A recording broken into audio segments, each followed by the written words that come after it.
Welcome back. You're watching The Winning Leap and we're in conversation with Deepankar Sanwalka of PwC. What are the other trends or sectors that you're most confident or excited about, enthusiastic about at this point in time? So I would say sectors, technology as a sector I'm very, very fond of and I'm very enthused about. I think so we're going to have technology in everything. So if you want to create winning leap solutions, you got to have technology. Companies need to embrace the good and the bad of technology. So the bad is in terms of cyber threats, cyber terrorism, cyber extortion. So I think so if you want to be winning leap company, you need to address the downsides of leveraging technology also equally well. So that is one area which also means that the CEO's office is now going to have to be very closely connected, not just to the CMO, but also to the CTO.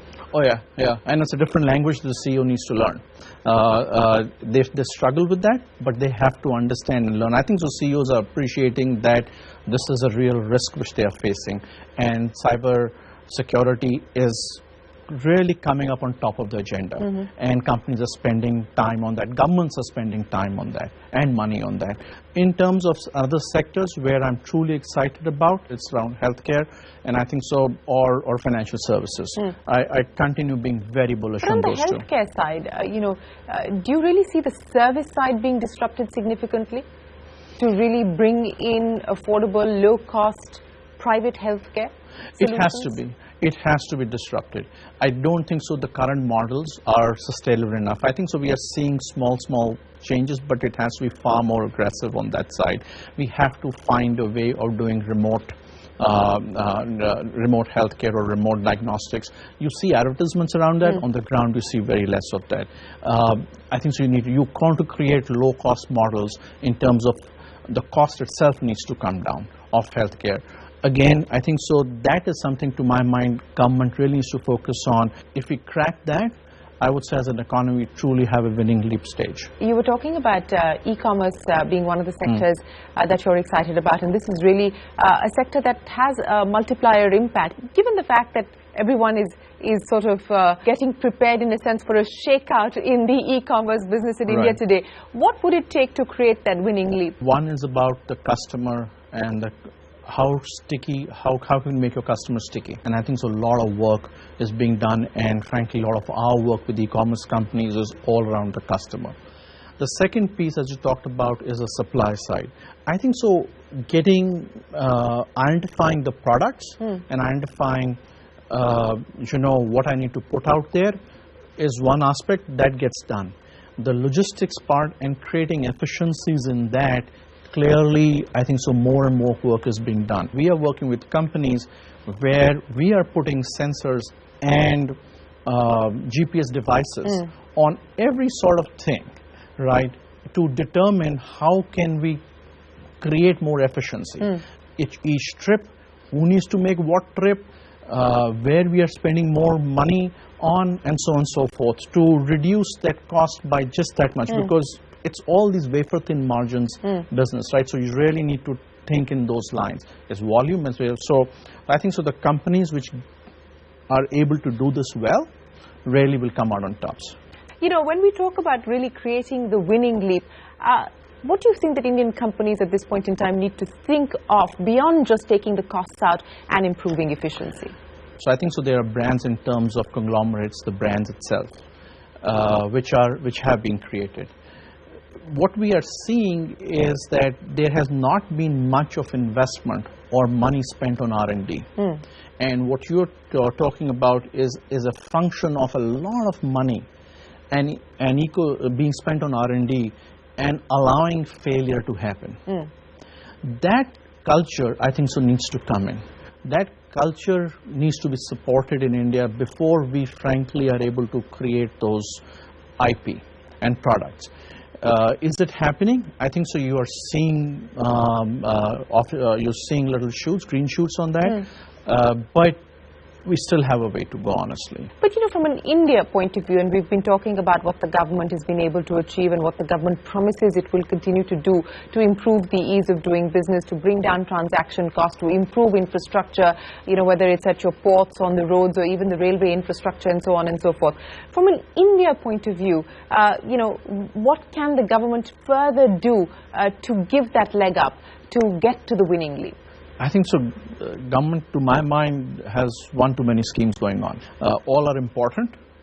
I think so. They need to again make choices where they really need to focus on, and so other things everything needs to be done. But where do we really need to go deep in? I think the government needs to also make some hard choices on this front and then prioritize as to how it wants to go about it. In my view, where they need to invest to create that winning leap from an economy standpoint is clearly one is skilling, and secondly is on the infrastructure side. Since we're talking about opportunities, and one of the opportunities that everyone's talking about in this point in time is the defense opportunity and what making India from a defense perspective will mean. How confident are you feeling about the defense story, and what can Indian companies really do to be cutting edge exporters of defense technology? My view is that they need to get into joint ventures and really imbibe the cultures and the knowledge and just learn to be good defense manufacturers. Export is way off. First you need to just serve your domestic market, build out your credibility, and then get out there. You can have small stuff which you can export or something, but the domestic market itself can support what they're planning to do now. Once it can be shown that it works, automatically you'll have buyers coming in. 2 or 3 things that must be on the to-do list, and the things that Indian companies are not getting right, what they need to drop right away and what they need to adopt. What they need to adopt is clearly a mindset of how do I win in the changing marketplace.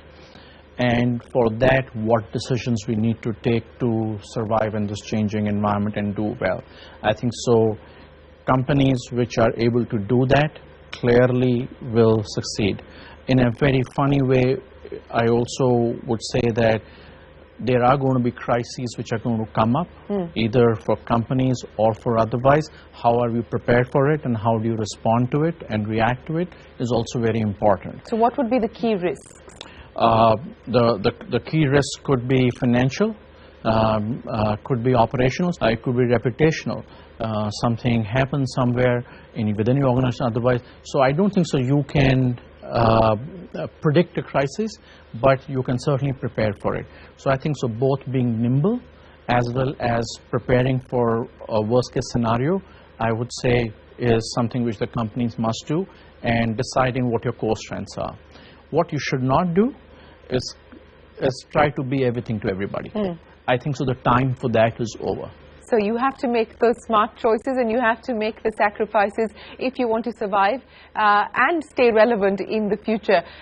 Also get the winning leap. But absolutely. Deepankar, it's always a pleasure speaking with you. Thank you very much for joining us here on the CNBC TV 18 PwC special. Appreciate your insights, and thanks very much for sharing your experience with us. Thank you very much, Shereen, for having me over. Well, with that, it is time for us to wrap up this special. From all of us here on the team, goodbye. Many thanks for watching.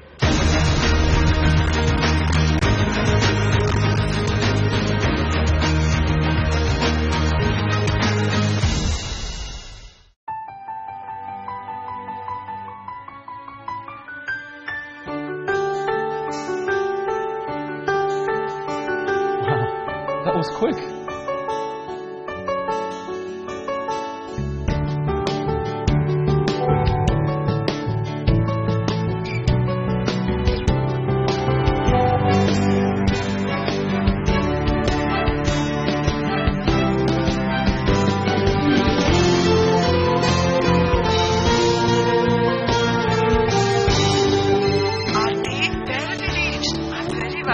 Yeah, Mark, don't worry.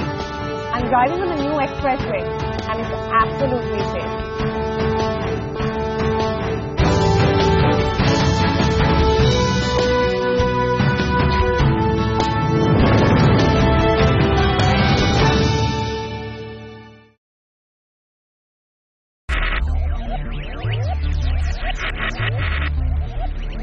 Focus. Ideate. Innovate. Enable.